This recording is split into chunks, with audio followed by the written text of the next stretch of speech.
Hello दोस्तों, स्वागत है आपका आज के हमारे इस क्विज में। दोस्तों आज के वीडियो में मैं लेकर उपस्थित हूँ कंप्यूटर के इंपॉर्टेंट क्वेश्चंस जो कि UPPCL, triple C, IBPS bank, PO clerk, SBI railway, UP police, SSC and other competitive exams के लिए मोस्ट इम्पॉर्टेंट होंगे। तो दोस्तों चलिए स्टार्ट करते हैं। तो दोस्तों हमारा पहला क्वेश्चन आता है,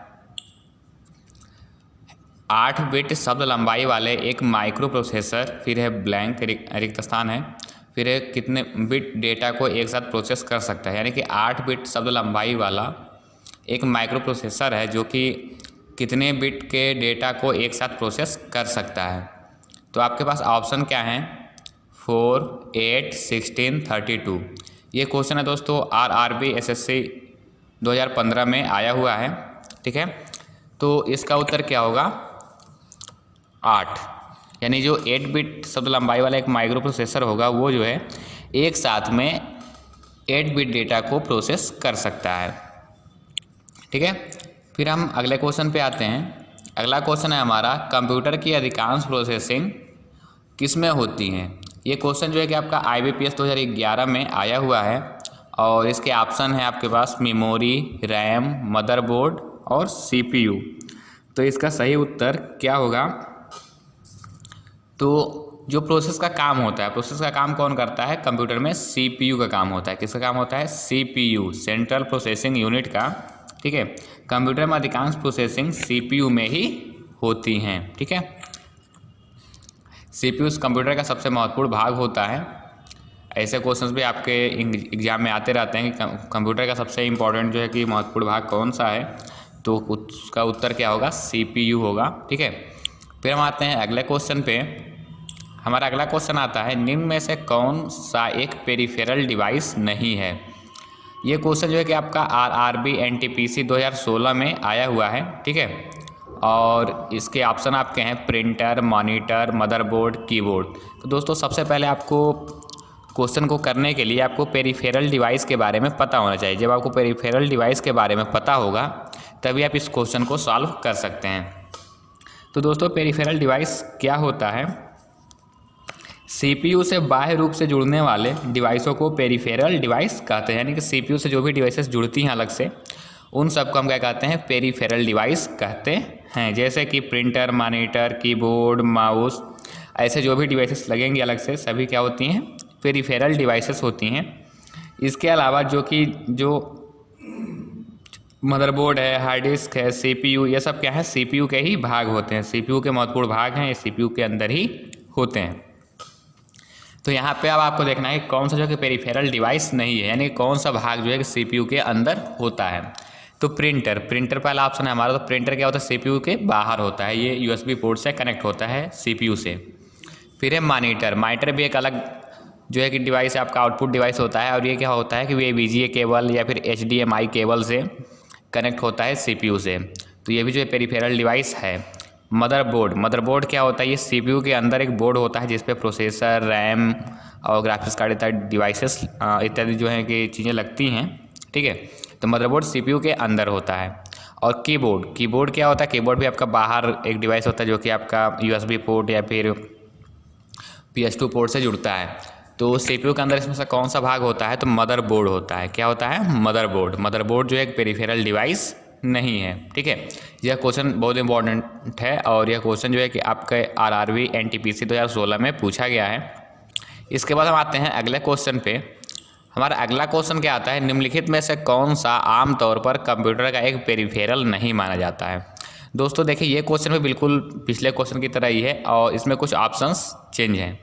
तो दोस्तों यहाँ देखिए, ये क्वेश्चन जो है कि आपका आरआरबी एनटीपीसी ऑनलाइन एग्जाम में 2016 में आया हुआ है और इसके ऑप्शन है आपके पास माउस, कीबोर्ड, प्रिंटर और हार्ड ड्राइव। तो माउस क्या होता है? माउस भी आपका एक प्रकार का इनपुट डिवाइस है, सीपीयू के बाहर होता है और यूएसबी पोर्ट या फिर PS2 पोर्ट से कनेक्ट होता है। ठीक है, कीबोर्ड भी आपका आउटपुट डिवाइस है, इनपुट डिवाइस है। कीबोर्ड क्या है? एक इनपुट डिवाइस है और जो कि आपका यूएसबी या PS2 से कनेक्ट होता है सीपीयू से। प्रिंटर भी यूएसबी से जो है कि आपका कनेक्ट होता है सीपीयू से। और हार्ड ड्राइव यानी हार्ड डिस्क ड्राइव जो होता है, ये क्या होता है? आपका सीपीयू के अंदर होता है और जो कि डेटा को स्टोर करने का काम करता है। यानी कि इसमें कौन सा उत्तर सही होगा? हार्ड ड्राइव ऑप्शन हमारा सही होगा। फिर हम आते हैं अगले क्वेश्चन पे, देखते हैं हमारा अगला क्वेश्चन क्या है। अगला क्वेश्चन है, एक बुनियादी कंप्यूटर सिस्टम की पेरिफेरल डिवाइसों में यह शामिल नहीं होता, यानी कि इनमें से कौन सा है जो कि पेरिफेरल डिवाइसों में शामिल नहीं होता है। और ये क्वेश्चन भी जो है कि आपका आरआरबी एनटीपीसी ऑनलाइन एग्जाम 2016 में आया हुआ है। और इसके ऑप्शन है आपके पास प्रिंटर, कीबोर्ड, मॉनिटर और सीपीयू। तो प्रिंटर, कीबोर्ड, मॉनिटर और सीपीयू, इनमें से जो है कि पेरिफेरल डिवाइस कौन कौन से हैं। तो प्रिंटर भी पेरिफेरल है, कीबोर्ड भी पेरिफेरल है, मॉनिटर भी पेरिफेरल है, क्योंकि ये सभी जो है कि सीपीयू से किसी न किसी माध्यम से जुड़ते हैं, जैसे यूएसबी या फिर PS2 माध्यम से आपके सीपीयू से जुड़ते हुए हैं। लेकिन सीपीयू आपका क्या होता है, ये आपका पेरिफेरल डिवाइस नहीं है। सीपीयू जो है आपका पेरिफेरल नहीं है, पेरिफेरल में शामिल नहीं होता है, यानी सेंट्रल प्रोसेसिंग यूनिट। ये ऑप्शन जो है हमारा सही होगा। इसके साथ ही हम आते हैं अगले क्वेश्चन पे। अगला क्वेश्चन हमारा क्या है, कंप्यूटर व्यवस्थापन उन, अब इसके बाद ब्लैंक है, इसके बाद से इकाइयों और उनके अंतर संबंधों को संदर्भित करता है जो वास्तुशिल्पीय विनिर्देशों को कार्यान्वित करता है। और ऑप्शन है आपके पास गतिशील, मार्गदर्शन संबंधी, स्थिर और परिचालन। दोस्तों यह क्वेश्चन बहुत इंपॉर्टेंट है, और यह क्वेश्चन जो है कि आपका UPPCL ऑफिस असिस्टेंट 2018 में आया हुआ है, ठीक है। तो इसका सही उत्तर क्या होगा, तो कंप्यूटर व्यवस्थापन उन परिचालन इकाइयों और उनके अंतर संबंधों को संदर्भित करता है जो वास्तुशिल्पीय विनिर्देशों को कार्यान्वित करता है। यहाँ पे क्या होगा, परिचालन, यानी कंप्यूटर व्यवस्थापन क्या होता है, उन परिचालन इकाइयों और उनके अंतर संबंधों को संदर्भित करता है जो वास्तुशिल्पीय विनिर्देशों को कार्यान्वित करता है, ठीक है। तो क्या उत्तर सही है, परिचालन, हमारा डी नंबर ऑप्शन सही है, परिचालन। इसके साथ ही हम आते हैं अगले क्वेश्चन पे। हमारा अगला क्वेश्चन क्या आता है, एक ऐसा डिवाइस जो कंप्यूटर से कनेक्टेड होता है लेकिन कोर कंप्यूटर आर्किटेक्चर का भाग नहीं है, क्या कहलाता है। ऑप्शन है आपके पास processing device, memory device, peripheral device और ऑनबोर्ड डिवाइस। तो दोस्तों इसे जो है कि क्या कहा जा रहा है कि एक ऐसा डिवाइस जो कंप्यूटर से कनेक्टेड होता है लेकिन कोर कंप्यूटर आर्किटेक्चर का भाग नहीं है, यानी कि CPU का भाग नहीं है और कंप्यूटर से कनेक्टेड होता है, तो उसको हम क्या कहेंगे, ठीक है। और ये क्वेश्चन भी बहुत इंपॉर्टेंट है। ये क्वेश्चन जो है कि आपका UPPCL JEE 2019 में आया हुआ है, ठीक है। तो यहाँ पे CPU का भाग नहीं है और कंप्यूटर से कनेक्टेड होता है, उसको हम क्या कह सकते हैं, प्रोसेसिंग डिवाइस क्या होता है, आपका CPU प्रोसेसर होता है। मेमोरी में आपका रैम रोम, हार्ड डिस्क, ये सब मेमोरी डिवाइसेस होती हैं। पेरिफेरल डिवाइसेस और ऑनबोर्ड डिवाइस। तो यहाँ पे सही उत्तर क्या होगा, पेरिफेरल डिवाइसेस, जो कि मतलब CPU से बाहर होता है, ठीक है, जो कि कंप्यूटर से कनेक्टेड होता है लेकिन कंप्यूटर आर्किटेक्चर यानी कि CPU का भाग नहीं है, ठीक है। तो पेरिफेरल डिवाइस ऑप्शन हमारा सही होगा। इसके साथ ही हम आ जाते हैं अगले क्वेश्चन पे। हमारा अगला क्वेश्चन आता है, निम्न में से कौन सा एक पेरिफेरल डिवाइस है। आपका भी इसमें बताना है कौन सा पेरिफेरल डिवाइस है। तो आपके पास ऑप्शन क्या है, motherboard, hard disk, CPU, mouse. तो मदरबोर्ड, हार्ड डिस्क, CPU, ये सब कहाँ होते हैं, CPU के अंदर। CPU जो बॉक्स होता है उसके अंदर होते हैं। और माउस क्या होता है, बाहर USB से कनेक्ट होता है, यानी कि माउस क्या है, एक प्रकार का पेरिफेरल डिवाइस है। इसमें से पेरिफेरल डिवाइस कौन सा है, माउस, ठीक है। माउस हमारा पेरिफेरल डिवाइस है। इसके साथ ही हम आ जाते हैं नेक्स्ट क्वेश्चन पे। हमारा नेक्स्ट क्वेश्चन क्या आता है, देखते हैं। CPU से बाह्य रूप से जुड़ने वाले डिवाइसों को क्या कहते हैं। दोस्तों ये भी आपका पेरिफेरल डिवाइस का एक डेफिनेशन है कि CPU से जो बाह्य रूप से डिवाइसेस जुड़ती हैं उनको हम क्या कहते हैं, पेरिफेरल डिवाइस कहते हैं। इसको जरूर याद कर लीजिएगा कि CPU से बाह्य रूप से जुड़ने वाले डिवाइसों को हम पेरिफेरल डिवाइस कहते हैं, ठीक है। पेरिफेरल डिवाइस कहते हैं। इसमें से हमारा ऑप्शन क्या सही है, पेरिफेरल डिवाइस फर्स्ट ऑप्शन सही है। इसके बाद सेकंड नंबर पे ऑप्शन इसमें दिया हुआ है स्टोरेज डिवाइस। स्टोरेज डिवाइस क्या होता है, वे डिवाइसें होती हैं जिनमें डेटा को स्टोर किया जाता है, जैसे आपका हार्ड डिस्क हो गया, रैम हो गया, इस समय डेटा स्टोर होते हैं, ठीक है। स्टोरेज डिवाइस में डेटा को स्टोर किया जाता है।